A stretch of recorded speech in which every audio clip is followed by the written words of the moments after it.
CC road పనులకు శంకుస్థాపన చేసిన రూరల్ ఎమ్మెల్యే కోటంరెడ్డి శ్రీధర్ రెడ్డి. నెల్లూరు నియోజకవర్గ పరిధిలోని 17వ డివిజన్ పార్థసారథి నగర్లో 10 లక్షల రూపాయల నిధులతో సీసీ రోడ్డు పనులను మంగళవారం రూరల్ ఎమ్మెల్యే కోటంరెడ్డి శ్రీధర్ రెడ్డి శంకుస్థాపన చేశారు. అనంతరం శ్రీధర్ రెడ్డి మాట్లాడుతూ 17వ డివిజన్ ఈ 17వ డివిజన్లో ఈరోజు సిమెంట్ రోడ్డుకి శంకుస్థాపన అత్యంత వేగవంతంగా నాణ్యతా ప్రమాణాలతో పూర్తి చేసి అందించమని అధికారులు చెప్పడం జరిగింది. అయితే ఈ సిమెంట్ రోడ్డు ఒక్కదానితోనే ఈ ప్రాంతంలో సమస్యల పరిష్కారంగా ముఖ్యంగా 17వ డివిజన్లో పార్థసారథి నగర్ వేగవంతంగా విస్తరిస్తూ ఉంది. అనేక ప్రాంతాల నుంచి ఇక్కడ వచ్చి స్థిర నివాసాలు ఏర్పరచుకుంటున్నారు. ఇటీవల కాలంలో వేగవంతంగా అభివృద్ధి చెందుతున్న ప్రాంతాల్లో వేగవంతంగా ఇళ్ళు నిర్మాణం జరుగుతున్న ప్రాంతాల్లో 17వ డివిజన్లోని పార్థసారథి ఒకటి. ఈ పార్థసారథి నగర్ మీద ప్రత్యేక దృష్టి సారించాం.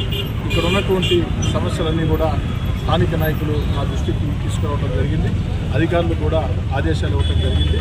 అతి త్వరలో మంచినీటి సమస్య దగ్గర నుంచి అన్ని సమస్యలు కూడా అతి త్వరలోనే ఈ యొక్క ప్రాంతంలో ఏదైతే ఆ యొక్క సమస్యల పరిష్కారానికి కృషి చేస్తానని మాట ఇస్తూ మరో 2 నెలల్లో ఈ డివిజన్కి 17వ డివిజన్కి మరో 2 నెలల్లో మరో 30 లక్షల రూపాయల నిధులు కూడా అభివృద్ధి కార్యక్రమాల కోసం కేటాయిస్తానని కూడా చెప్పుకుంటూ ఈ సందర్భంగా ఇక్కడ ఉన్నటువంటి స్థానిక నాయకుల్ని నేనందరినీ కూడా కోరేది ఒకటే, నిరంతరం ప్రజల్లో ఉండండి, ప్రజా సమస్యల పరిష్కారం కోసం కృషి చేయండి.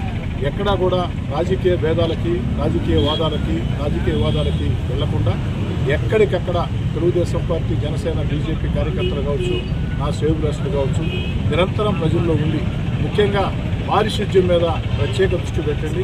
ఎందుకంటే రాబోయే రోజుల్లో ఈ పారిశుద్ధ్యం కానీ సక్రమంగా లేకుంటే అనేక రకాల విష జ్వరాలు వచ్చే పరిస్థితి.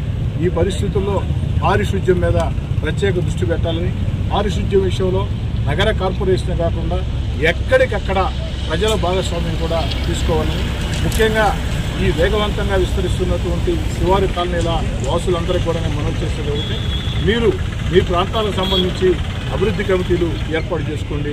అభివృద్ధి కమిటీ ఏర్పాటు చేసుకున్నప్పుడు దానిలో ఎక్కడా కూడా కులాలు, మతాలు, పార్టీలు భేదం చూడకుండా ఆ ప్రాంత వాసులు అయి ఉండి ఆ ప్రాంతాల సమస్యల పరిష్కారం కోసం సమయం కేటాయించే వారితో కలుపుకుని మీరు అభివృద్ధి కమిటీలు వేసుకోండి.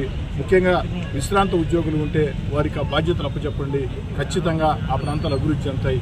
ముఖ్యంగా నెల్లూరు నగరంలో రామ్మూర్తి నగర్ ఏదైతే కమిటీ ఉందో అభివృద్ధి కమిటీ, ఆ యొక్క రామ్మూర్తి నగర్ అభివృద్ధి కమిటీ నెల్లూరు రూరల్ నియోజకవర్గంలో అన్నిటికీ కూడా ఆదర్శం కావాలని నేను ప్రతి దగ్గర కూడా చెప్తూ ఉన్నా.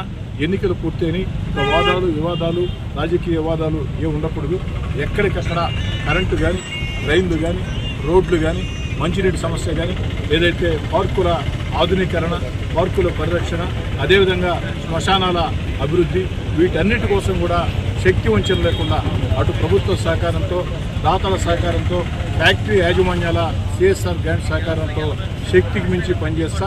దానికి అందరూ సహకరించాలని చెప్పి కోరుకుంటూ ఈ యొక్క శివారు కాలనీల్లో ఆ యొక్క ప్రాంతాల అభివృద్ధి కమిటీలు పార్టీలకు అతీతంగా, కులాలు, మతాలకు అతీతంగా ఏర్పాటు చేసుకోవాలని స్థానిక ఎమ్మెల్యేగా అభ్యర్థిస్తున్నారు.